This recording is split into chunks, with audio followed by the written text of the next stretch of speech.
year versus year. So right pronunciation will be year versus year. What is the difference between of these two words year versus year? আমরা জানি ইয়া মানে বছর আর ইয়া মানে কান। Pronunciation একই হলো অর্থগত দিক দিয়ে দুটি ওয়ার্ডের মধ্যে যথেষ্ট পার্থক্য রয়েছে।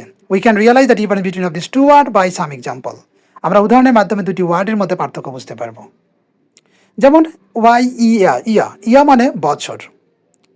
We can make a sentence by year to be clear. Suppose which year was you born, তুমি কোন সালে জন্মগ্রহণ করেছিলে। সো আবার ইয়ার ইয়া এই ইয়া মানে কান। We can also make a sentence by year to be clear. Suppose, show me your left ear. তোমার বাম কানটা আমাকে দেখাও। Thank you so much for watching. ভালো লাগলে লাইক এবং সাবস্ক্রাইব দিন।